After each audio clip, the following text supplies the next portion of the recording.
TNG ကအလူမီနီယံနဲ့ဆော်ရတယ်အလူမီနီယံဆိုတာကျွန်တော်တို့ဒီအခုကျွန်တော်တို့ဟိုတကားဘော်ဒီမှာသုံးနေတဲ့အလူမီနီယံလို့ပပလေးတော့မဟုတ်ဘူးအဲ့ဒါသုံးရတဲ့အလူမီနီယံကျတော့အဲ့ဒါလည်းပူပြီးထူထဲတဲ့ဥစ္စာဥမာအလူမီနီယံကအထူလေးကို TNG နဲ့ပဲဆော်ရတယ်ဒါပေမဲ့တစ်ခုရှိတာကဒီတန်စင်ကြောင်းအဲ့ဒီတန်စင်ကြောင်းခြုံတဲ့ခါကျရင်တန်စင်ကသူတို့သုံးတဲ့ကာလာမှာဒီမှာရှိဒီအနီရောင်ရှိတယ်အစိမ်းရောင်လေးတွေရှိတယ်အလူမီနီယံဆော်လို့ဆိုရင်အဲ့အစိမ်းရောင်နဲ့ဆော်တာများတယ်ပြီးတော့အလူမီနီယံဆော်လို့ဆိုရင်တန်စင်ကိုခြုံရမလို့ခြုံရင်ဆော်လို့မရဘူးသူကပြောင်းတယ် stainless steel နဲ့ပြောင်းတယ်အဲ့တော့ steel မှာကြာရင် steel ဆော်မယ်ဆိုရင်ဒါမှမဟုတ်အချုံလို့အလူမီနီယံဆော်ရင်အတော့ဒီလိုကမတူဘူးပေါ့နော်နောက်တစ်ခုကအလူမီနီယံဆော်မယ်ဆိုရင်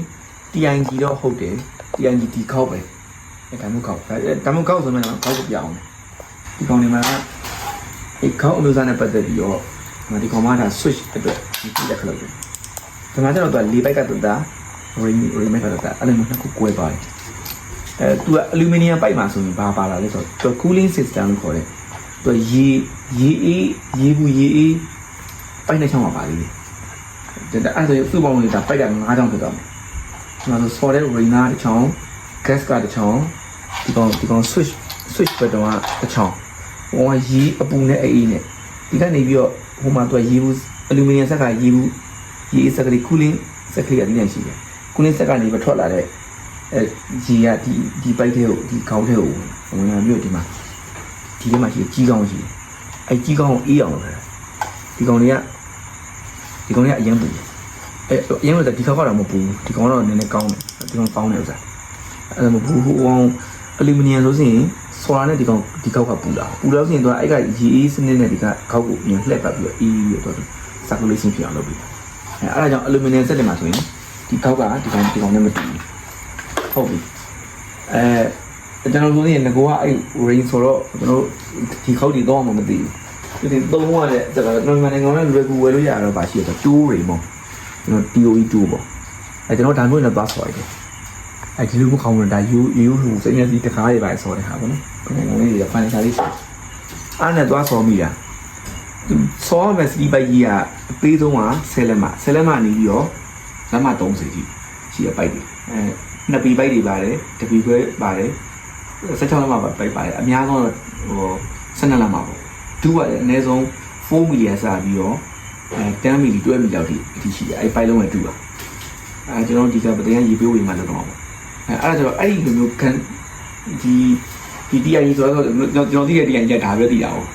အဲ့နဲ့သွားရဆော်လဲဆိုတော့ဒီကောင်လေးက15မိနစ်ကြာရင်ဒီကောင်ကမီးကိုထွက်ပြီးတော့ပြောကြတာမရဘူးအဲ့ဒါတော့ကျတော့တကယ်ဆော်တဲ့ခါကျမှ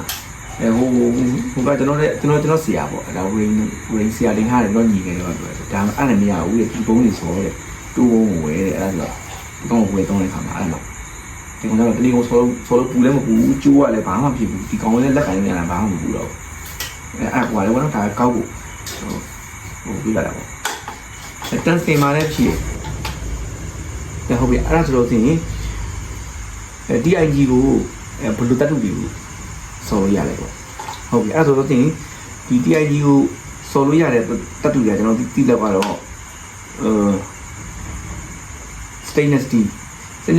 တဲ့နေရာမှာ202ရှိတယ်304ရှိတယ်နောက်308ဆိုတာရှိတယ်316ဆိုတဲ့ steel တွေရှိတယ်ပထမတော့အဲ့ steel မှန်တဲ့အားလုံးကိုဆော်တယ်နောက်ပြီးတော့မှန်ဒါမှမဟုတ်ဒီ ion ကိုလည်း steel လို့ခေါ်တာပေါ့ဒါကတော့ဒါ mine steel ပေါ့နော်တော့ကာဗွန်များတဲ့ steel ကာဗွန်များတဲ့ steel တော့ကာဗွန် steel လို့ခေါ်တယ်ပြီးတော့ mine steel လို့ခေါ်တယ်ဒီလိုမျိုးဒီကောင်ဒီ steel ကိုလည်းဒီပန်ကိုလည်း ring ဆော်လို့ရတယ်ဟုတ်ပြီအဲ့ဒါတခုထပ်ပြောတာရှိတာကဒီ failure ကြောင်းဆိုတာကိုထည့်ပြောဖို့လိုရတယ် failure ကြောင်းဒီကောင်ကို failure ကြောင်းကိုဒီလိုမျိုး metal တွေကာဗွန်စတီးတွေပေါ့နော်ကာဗွန်စတီးတွေကို rain ဆော်တော့မယ်ဆိုရင်ဒီကောင်ကို rain ဆော်တော့မယ်ဆိုရင်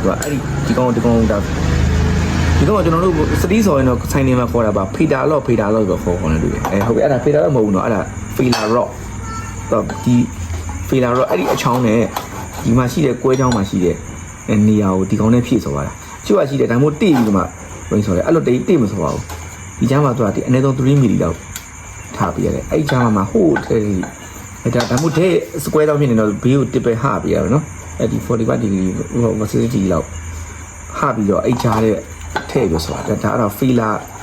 ဖြည့်ပြီးဆိုရတဲ့ခါမှာ filler rock ဆိုတဲ့အချောင်း filler rock ဒီမှာ1 မီတာရှိတယ်အဲ့တော့တန်ဆိုရင်ဒီကောင်ကိုပဲသုံးရတယ်ဒါဒီကောင်လေးကဒီ original ပါလာတဲ့အချောင်းပေါ့နော်ဒါတန်ဆိုဖို့အတွက်ကျွန်တော်တို့အဲ့လိုမျိုးဒီ filler ကြောင်းနဲ့ဆိုရတဲ့ဥစ္စာပေါ်မှာတွေ့ရတယ်ဆိုတော့ဂျပန်မင်းတွေမှာတွေ့ရတယ်ဂျပန်မင်းတွေရဲ့ level မှာဆိုရင် level လို့စုံွက်တွေမှာဆိုရင်အဲ့လို TIG နဲ့ဆိုထားတဲ့ဟာရှိတယ်ကျွန်တော်သိတဲ့လောက်ကတော့ level 6ဆင့်ရှိတယ်အဲ့ဒါမှဆိုတော့ 1G အဆင့်မှာဆိုရင်တော့ဟိုဘက်အပေါ်မှာမော့နေတဲ့ဥစ္စာကိုအကောင်လေးပဲဆိုတာအဲ့လိုဆိုတော့အဲ့ဒါကိုပြီးဆိုတော့မှအပေါ်ကနေပြီးတော့